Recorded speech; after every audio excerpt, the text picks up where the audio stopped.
Hello everyone, I'm Helene and it's so nice to have you here at Cabin Fever Crochet. Today I'm going to show you a really easy stitch, my modified version of the crab stitch, otherwise known as reverse single crochet. And I love the original, which this one is, and I've used it for a lot of applications over the years. But then sometimes it becomes just a little too thick or a little too bulky and can cause the edge of whatever the project is, the border that you put it on, to curl sometimes. And sometimes it just depends on the stitch below it itself, the type of yarn, how thick it is, and so forth. So one day, several years ago, I was just playing around and thought, I love this so much, but what could I do to use it to where it is less bulky? So I wanted to show you a comparison between the original and then my modified crab stitch 2, I guess I'll call it, on this hat that I made recently. That's my Vista Point hat. I did a hat and scarf, and I'll leave the link below to that and all other mentions, and then I have a couple of other samples to show you. So it's a great stitch. You can do it on a blanket, the edging, like sleeves, cuffs on a sweater, the bottom, fingerless gloves such as I did here, and also this is just a basic hairband. The fingerless gloves, these are my Dreamy fingerless mitts, really, technically, and I have a hat and cowl, so it's my Dreamy set. And this is a different stitch that I used on top, but yeah, I did the modified reverse single crochet along the edge, so you can already see the difference, just a little bit less of it. Okay, and this is just basic front post, back post, double crochet, worked in the round. I did a foundation single crochet starting off with that at this end. That's what it looks like to me. This end rather. It's been a while since I've made that, but I pulled that out just to show you. So number of applications, and another nice feature about this is it helps prevent your bottom edge from stretching out, particularly if it's a garment or a hat or something that you wear, like those ear warmers you're going to take off and on a lot. And then also it works really well on a crochet bag. And so I have two ways that I work this. So I'm going to start with my original, with the first one on this Vista Point hat I just finished. This I'm using in a different type of yarn, just a little bit contrasting, hoping it will show up a bit better for you.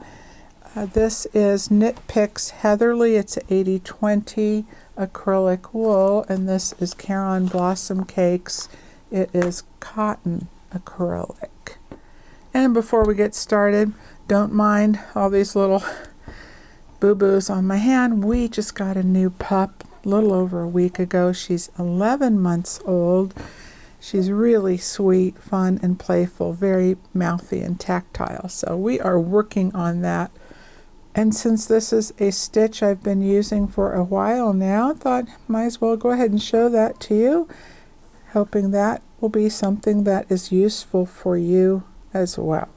Okay, so you can make a slip knot if you want, and just pick a stitch somewhere, maybe along the back, if you have a visible join or not.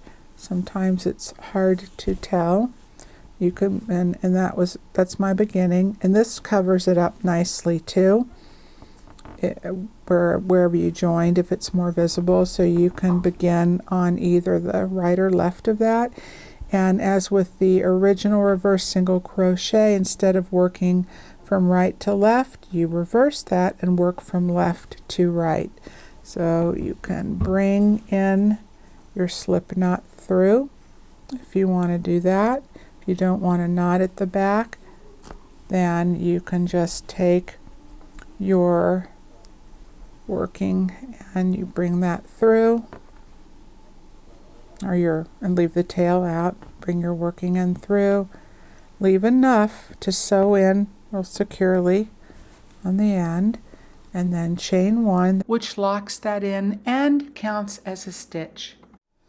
Oh, and a couple of other nice functions for this stitch. Say, for example, if you've made a hat and the bottom winds up being a little too big, or your yarn stretches out more than you thought it would, you can add this later on, even if you didn't at the beginning, and your hat is stretched out and you want to cinch that in a bit.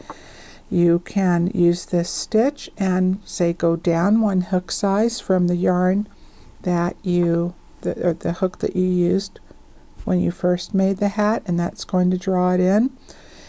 Also, if you just need a little bit extra length, the original reverse single crochet is great for that, as is my modified version. And then the second way to work this adds even just a little bit extra too, along with adding more structure and body to certain projects where you really need it, which I'll also show you. All right, so you've begun, there's your chain, and then in the very next stitch, work your reverse single crochet, okay? And then now, instead of working a reverse single crochet in the next stitch, all you do is you chain 1, skip the next stitch, reverse single crochet in the next. And when you do that, like with the original, you do need to elongate that loop on your hook to make this so you have enough yarn to make that space in between your next stitch. This takes up more yarn working the reverse, and you don't want to draw the work in too tight, then it's going to be over tightened. And so you skip that next stitch, elongate the loop on your hook, and reverse single crochet in the next, and that's it. That's all you do all the way around. Chain 1, skip the next, reverse single crochet in the next, chain 1, skip the next, reverse single crochet in the next. And you see how much I elongated that? That's quite a bit. But you can tell how I feel, because when you pull your hook over, it's either going to just fit in there nicely and naturally, or if you don't give enough space, it's just going to tug and you will really feel that tension on your working yarn. So you just loosen it up a little bit. Okay, so instead of doing reverse single crochet, I'll just do, the modified, I'll just do the original. Now, this yarn I'm working with is actually thinner. The one I'm working with now is thinner than my original yarn. So the original reverse single crochet works fine on this, but had I used my original yarn, I tested it and it was just too bulky. Too much, and it caused the work to curl, and I did not like that. And another thing, see now comparing the difference right here side by side using the same yarn, that sometimes the reverse single crochet tends to separate your stitches from the stitch you attach to below a little bit, and it can make it stick out some like it did here. But the crab stitch 2 or modified reverse single crochet, it's just a little bit more flush, and you still get that whip stitch look, but it's more subtle, almost kind of a whip stitch. Yeah, there she is, a whip stitch braided effect, just depending on the application and the type of yarn and your stitch below. Yeah. Okay, so hopefully that's showing up well. You can see the difference there. All right, so I'm going to finish this round, and I'll meet you back here to show you how I connect, and so that way you have a full stitch at the beginning and at the end, and that way you get a really nice smooth pretty seamless join there. And then I'm going to show you on that bag how I work my second version of this. I'm back around. This is where I slip stitched at the beginning. Here's where I've stopped with 1 stitch in between. I've worked my reverse single crochet plus the chain 1, so I'm going to skip the next, reverse single crochet in the next, and then because I began with the chain 1, now that separates the reverse single crochet to the right and the reverse single crochet I just made, so I'm not going to work a chain 1.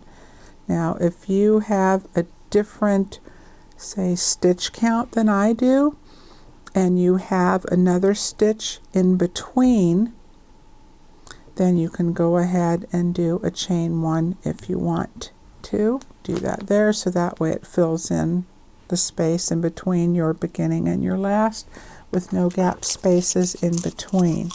All right, hope that makes sense. And take my yarn needle, some scissors,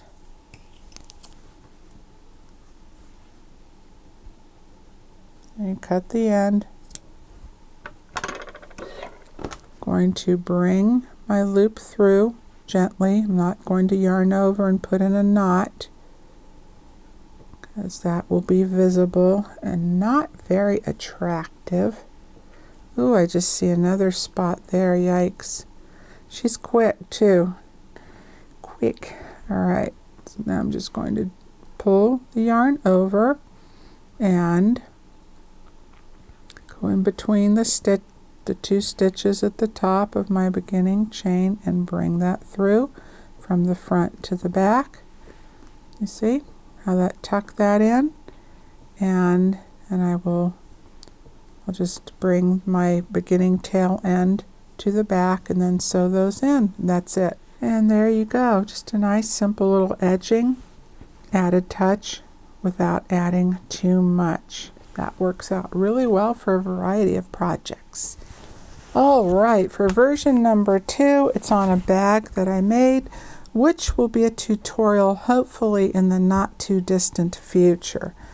All right, so this is great, you know, if you want to add a little more body and structure to the edge of something, not only to help keep it from stretching out, but just to give it a little more strength and substance too, like I'm going to do for the strap and recreate the look right here. So I already worked it along this edge, and hopefully you can see that it's just a little bit thicker than how I worked it on the hat, but yet it doesn't curl like the original reverse single crochet sometimes can. All right, and here on the strap, when I worked the first round of my modified version, because of these stitches, they became a little bit more spaced apart. Otherwise it created too much bulk, and it just fits so well as an actual stitch when working along the side, and where the placement that I used, you know, how I placed them as I worked around.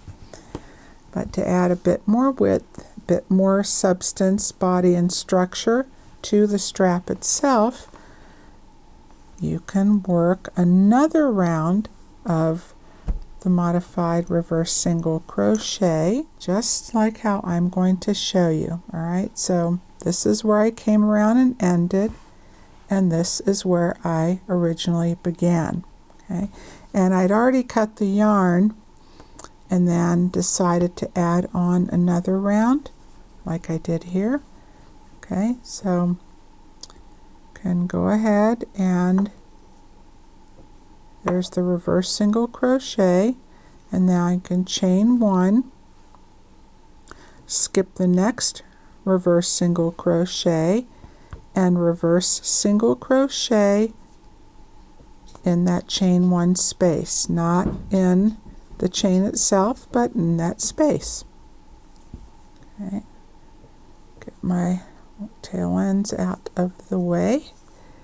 Okay, reverse single crochet. All right, and again chain 1, skip the next reverse single crochet, and reverse single crochet in the chain 1 space of the previous round.